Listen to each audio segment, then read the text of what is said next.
Hello there, my name is Nyan Anolio, and welcome to the Ramblings of a Casual, where I ramble about stuff and the video games I love. So today we're going to be talking about reputations in Destiny 2, and you'd be forgiven for wondering where they are, because they don't exist. But we do have all the vendors and stuff, of course, that we would need for it, ranging from the planetary vendors all the way to the tower. But the reason I want to talk about this is because I've been playing a lot of Sea of Thieves lately. A buddy of mine, Zach and Cheese, got me into it, so he's been streaming it a lot, and I've been having a blast playing. And something I really, really, really love about Sea of Thieves is the fact that so much of the progression is passive. You have the agency to choose where your progression is going to go and what's going to be affected by it, and by choosing that, it can also affect the type of content you're going to do. And I think overall reputation systems and MMOs are just not all that great. I think they used to be great back in the day, but because of the way most MMOs have been streamlined, they kind of faded out. There's just not a whole lot of interest in them. But I don't think that their design in games like World of Warcraft, or the absence of them in Destiny 2, even though we have seen systems similar to it in the ways of the obelisks from Season of Dawn, the bunkers in Season of the Worthy as well. So that being said, what I really enjoy about how Sea of Thieves handles reputations is the Emissary system. Now, the Emissary system allows you to make passive progression in any of the major reputations in the game, one at a time, by your choice. You can do it when you spawn in, because you spawn on an outpost, or if you're just sailing around doing your thing, you can go to an outpost and raise your Emissary flag. Just pick a reputation and you raise it, and then anything you do that falls under the jurisdiction of that reputation will level up your Emissary flag. And as you level up your Emissary flag, the loot that you acquire becomes more valuable the higher your level.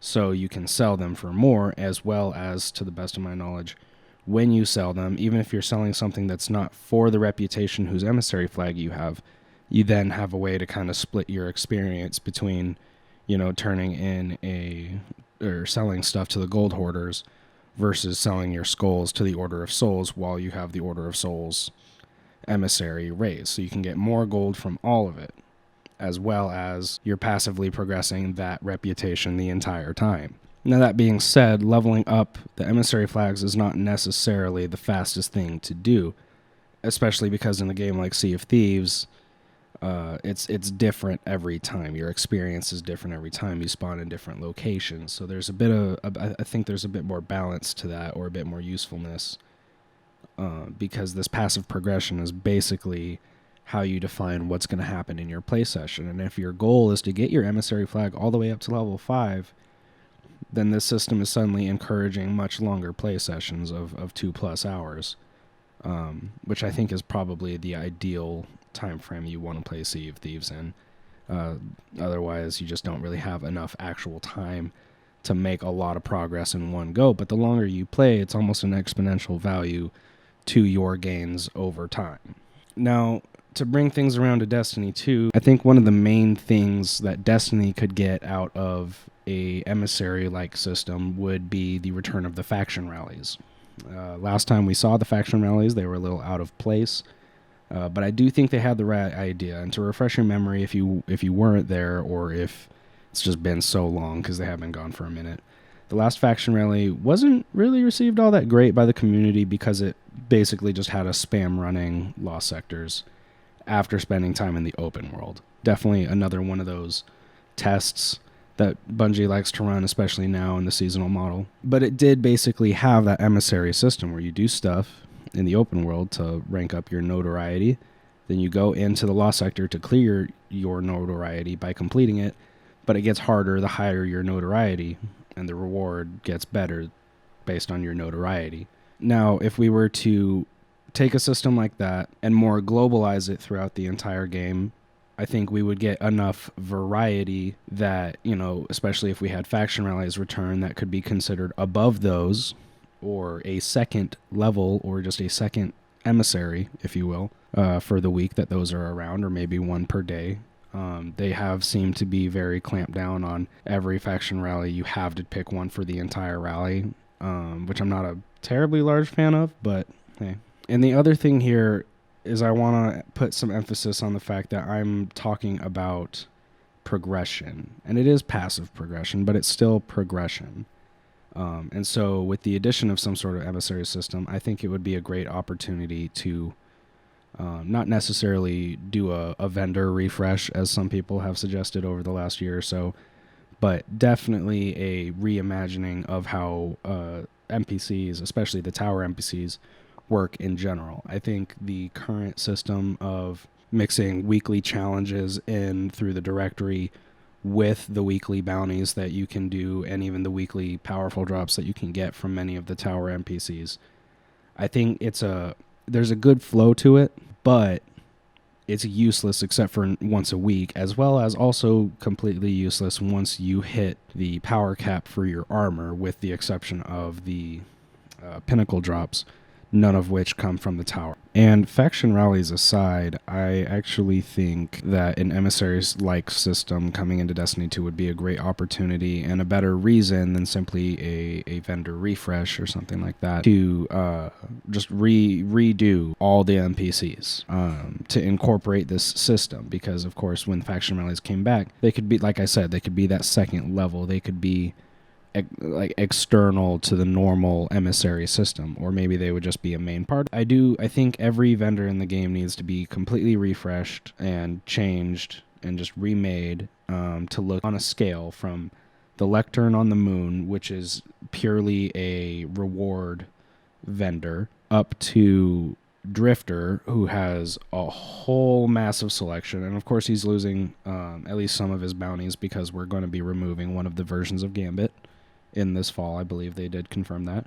And then you have vendors in the middle like 801 or Petrovenge over on the Dreaming City, who have more objective and utility based rewards as well, with 801 bringing stuff for mods and for working on and for progressing the rewards you get from throughout the game, whereas then you also have Petrovenge coming in and giving you stuff that in many cases you need just to progress through what's going on over in the Dreaming City. And so by doing one of these vendor refreshes, we can suddenly find, all the playlist vendors, which is Drifter, Shax, and Zavala, all of a sudden they all look more like Drifter, where you have a little bit of utility to help you with the grind, as well as more meaningful stuff that can help you progress within those playlists, and something that I think Bungie could probably eventually use to make it easier for them to track the skill of players, possibly more associated with how much time they've spent in game.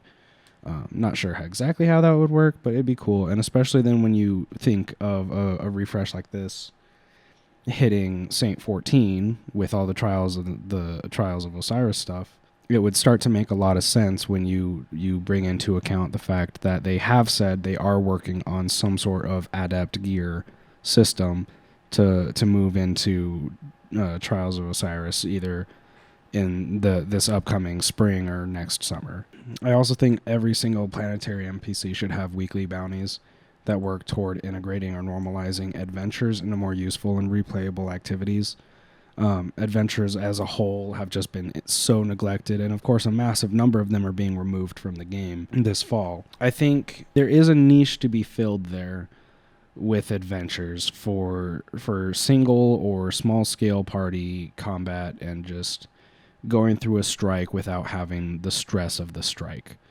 I think there's something to be said there, and having it available in the open world is also something I really, really support. So I think with an emissary system and a vendor refresh combined, that I think would lead to some really cool stuff coming out of Bungie on that side for that niche of activities as well. And so then after all of that, throwing around that idea of what could be done with the game, with some sort of emissary system that I do think would necessitate a vendor remake.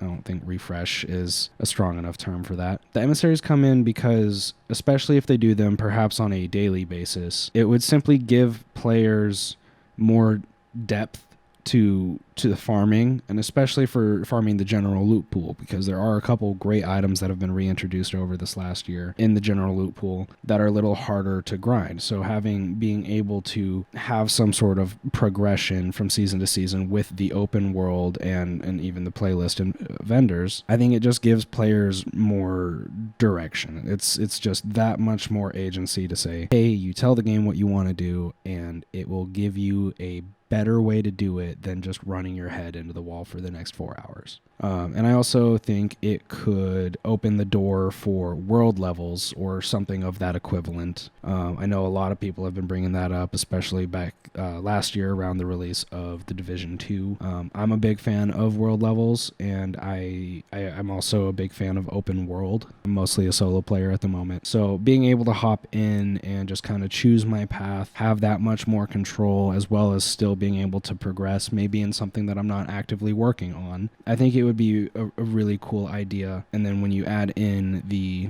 possibility of something comparable to world levels, I think it also brings a lot more of those high level players back down, just from season to season. At the start of the season, there's just more of them around, and I think Bungie has also expressed an interest in group bounties, I guess I'll call them for the moment. I'm not sure exactly what their confirmation on that stuff has been, but I know it's been asked a lot by the community, and I believe based on how we've seen bounties change over these last 3 seasons or so, I do think something of that sort is probably imminent at some point. And here we are all the way at the end. My big conclusion here is simply that I will be following this up with a different video where I'll probably flesh out my personal ideas for reputations a bit more thoroughly with better context, a little bit less clutter. So I'll be coming back. I'll bring a couple ideas to the table, and hopefully that'll be cool as well. I'm sure I will be talking about it quite a bit on my Twitch channel, twitch.tv/neonolio. I stream Monday, Wednesday, and Saturday, usually Tuesdays as well. Go ahead and stop on by, and if you made it this far in the video, I love you very much. Likes are appreciated. Subscribe if you think I'm not a total piece of shit, and hopefully I'll see you next time. Farewell, my dudes.